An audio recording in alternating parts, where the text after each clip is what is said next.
Apex college Makrana की हिंदी साहित्य की ऑनलाइन कक्षा में आपका स्वागत है।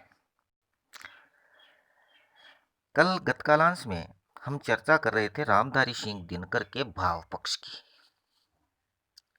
और भाव पक्ष में हमने देखा था कि उन्होंने किस प्रकार से अपने भाव पक्ष की व्याख्या की है।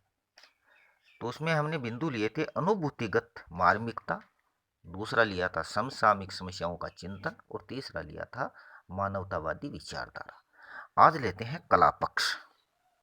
कला पक्ष में देखिएगा कि वैसे कुरुक्षेत्र आपके सिलेबस में जो है, कुरुक्षेत्र प्रबंध काव्य भाव पक्ष की तरह कला पक्ष की दृष्टि से भी सफल रचना है।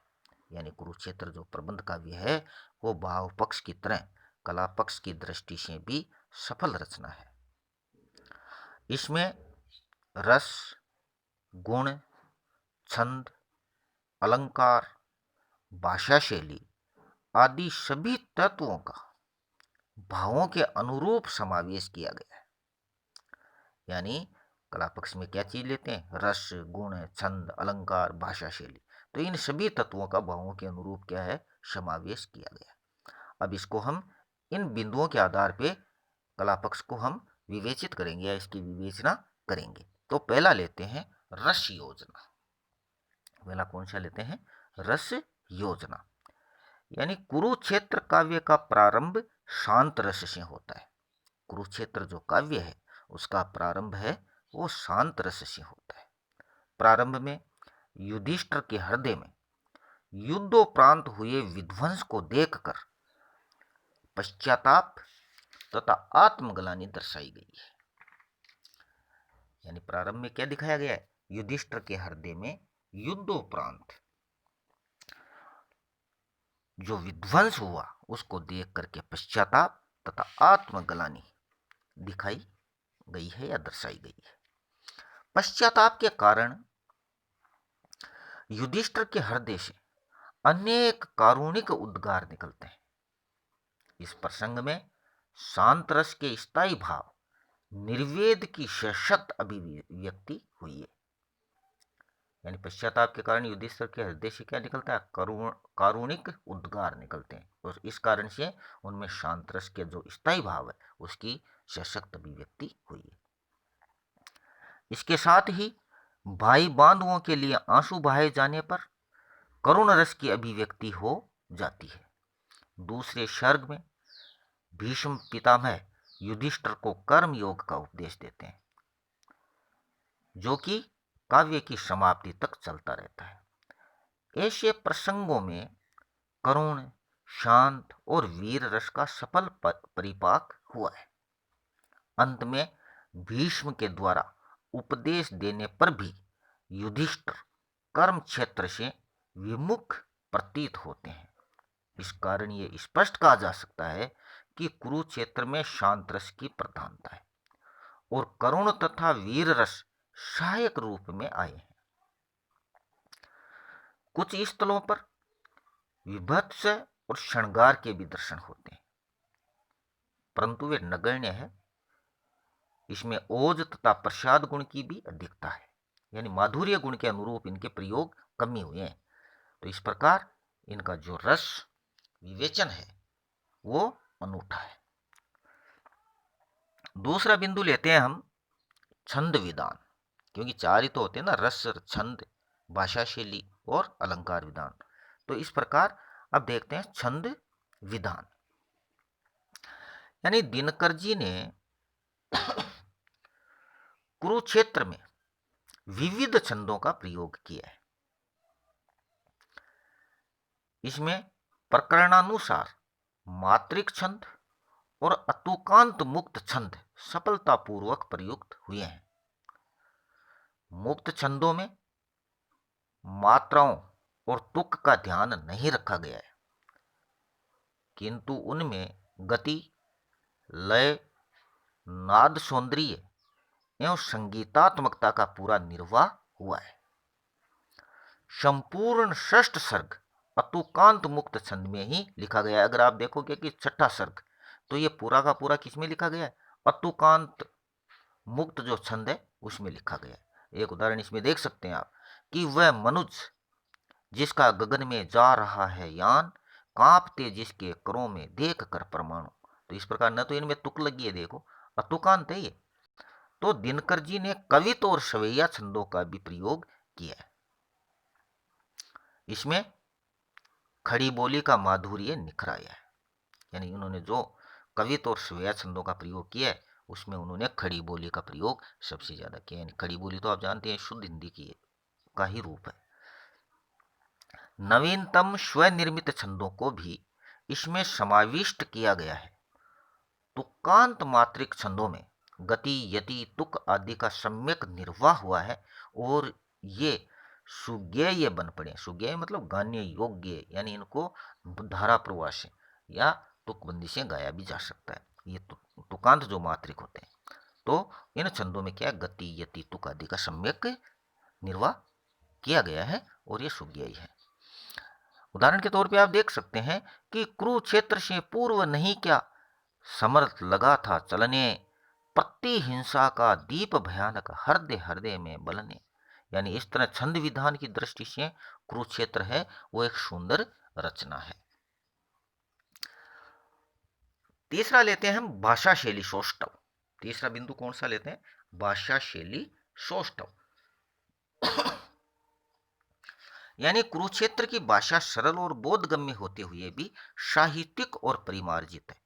यानी कुरुक्षेत्र की भाषा कैसी है? सरल है और बोधगम्य है। इसके साथ साथ वो साहित्यिक भी है और परिमार्जित भी है, यानी उत्कृष्ट स्वरूप में। इसकी सबसे बड़ी विशेषता यह है कि इसमें भावाभिव्यंजना के अनुरूप शब्दावली प्रयुक्त हुई है। सबसे बड़ी विशेषता क्या है? कि इसमें भावाभिव्यंजना के अनुरूप शब्दावली प्रयुक्त हुई है। जहां मधुर भावों की योजना है, जहां मधुर भावों की योजना है, वहां पर तदनुरूप कोमल और सरल भाषा है। वहां पर तदनुरूप कोमल और सरल भाषा है। धारावाहिक स्थलों पर समस्त पद प्रयुक्त हुए हैं। धारावाहिक जो स्थल हैं उन पर समस्त पद प्रयुक्त हुए हैं तथा उसमें ओजस्विता है। और उसमें क्या है? ओजस्विता। यानी युधिष्ठिर का मनस्ताप धारावाहिक शैली में व्यक्त हुआ है। इसमें ओज तथा प्रसाद गुणों का समावेश किया गया है। उदाहरण के तौर पे आप देख सकते हैं कि सब शूर सुयोधन साथ गए, मृतकों से भरा ये देश बचा है। मृतवत्सला माँ की पुकार बची, युवती विधवाओं का वेश बचा है। यानी सिर्फ ये लिखा है, यानी सुख शांति गई, रस राग गया, करुणा दुख दैन्य अवशेष बसा है। इस प्रकार दिनकर की भाषा पर पूर्ण अधिकार है। शब्दों के तोड़ मरोड़ की प्रवृत्ति उनमें नहीं है। उन्होंने भावों के अनुरूप भाषा का प्रयोग किया है। तत्सम शब्दों का सुंदर प्रयोग और उनके साथ तद्भव शब्दों का संयोग कुरुक्षेत्र में सर्वत्र दिखाई देता है। तो इसमें देखो उन्होंने क्या लिखा है कि प्रकृति की प्रच्छन्नता को जीत, सिंधु से आकाश तक सबको किए भयभीत, सृष्टि को निज बुद्धि से करता हुआ प्रिमेय, चीरता परमाणु की सत्ता असीम अजय, बुद्धि के पवमान में उड़ता हुआ असहाय, जा रहा तू किस दिशा की ओर निरूपाय। यानी कहीं कहीं पर देशज और अल्प मात्रा में उर्दू के शब्दों का प्रयोग भी मिलता है। लिखा है ना, जैसे जरूरत, तलवार, राह, विद्या आदि शब्द इसी तरह के। दिनकर जी ने कीचड़ डालना, दांत पीसना, सिर मारना, कर मलना, कर मलना जानते हो, कर यानी हाथ को कहते हैं, हाथों को मलना, विष उगलना, अपना घर भरना आदि प्रचलित मुहावरों का सहज प्रयोग किया। इससे भावाभिव्यक्ति में सशक्तता आई है। कुरुक्षेत्र में मानवतावादी संदेश की तरह ही भाषा शैली का उदात्त, प्रौढ़, मधुर एवं ओजस्वी प्रयोग हुआ है। अतः भाषा शैली की दृष्टि से यह रचना खड़ी बोली हिंदी की श्रेष्ठ करती है। चौथा बिंदु लेते हैं हम अलंकार योजना। यानी प्राय कवि अपनी उक्ति में चमत्कार लाने के लिए अथवा काव्य को या कथ्य को अधिक व्यंजनात्मक बनाने के लिए अलंकारों का प्रयोग करते हैं, परंतु कोरा उक्ति चमत्कार काव्य के भाव पक्ष को कमजोर कर देता है और इससे रसास्वाद में व्याघात आ जाता है, रुकावट आ जाती है। तो इसी प्रकार कुरुक्षेत्र जो रचना है उसमें कुरुक्षेत्र में दिनकर जी ने भावों के अनुरूप अलंकारों का स्वाभाविक प्रयोग किया है। उन्होंने शैली में प्रभा एवं माधुर्य लाने के लिए अनुप्रास का प्रयोग किया, तो विचाराभिव्यक्ति वाले स्तरों पर उपमा, उत्प्रेक्षा, रूपक आदि सादृश्य मूलक अलंकार प्रयुक्त किए। यानी शैली में प्रभा एवं माधुर्य लाने के लिए तो किसका प्रयोग किया? अनुप्रास अलंकार का। परंतु जहां पर भी विचाराभिव्यक्ति है वहां पर उन्होंने उपमा, उत्प्रेक्षा, रूपक आदि सादृश्य मूलक अलंकारों का प्रयोग किया। इनके कुरुक्षेत्र में देख सकते हैं आप कि उपमा का उदाहरण देखो आप कि उद बीज निभ चाहते सभी नर बढ़ना मुक्त गगन में। या फिर देख लो कि दूसरा उदाहरण भी कि शरों की नोक पर लेटे हुए गजराज जैसे, थके टूटे गरुड़ से त्रस्त पनग राज जैसे। इसी प्रकार रूपक का उदाहरण भी कि लोभ नागिनी ने विष फूंका, शुरू हो गई चोरी।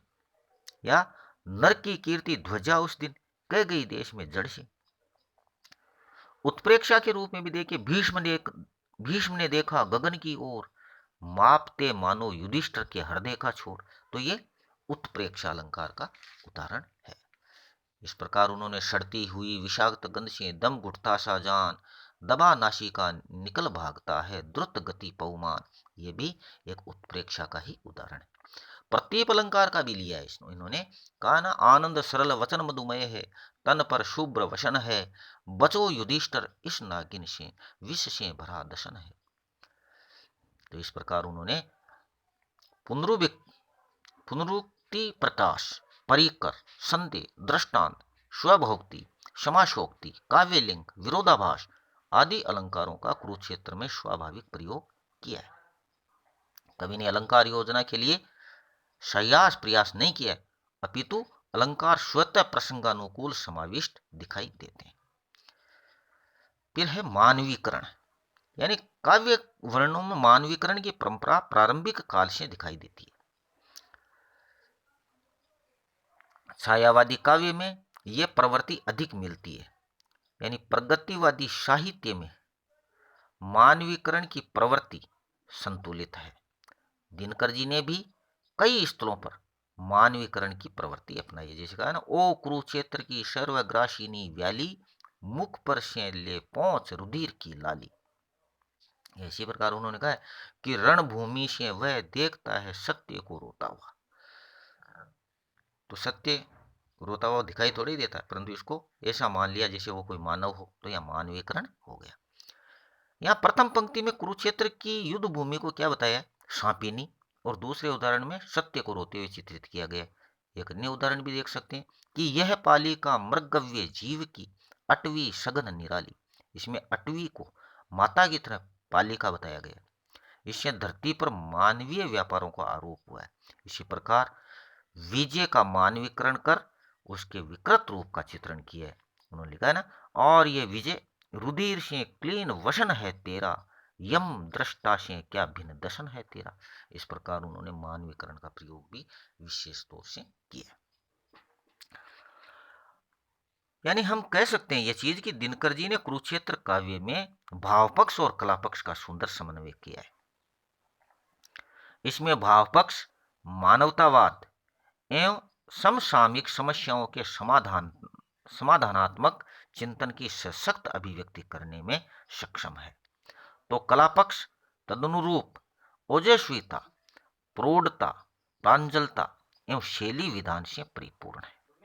इस प्रबंध काव्य में लघु कथानक को कवि ने अपने चिंतन का आधार बनाकर मार्मिक भावों की अभिव्यक्ति की।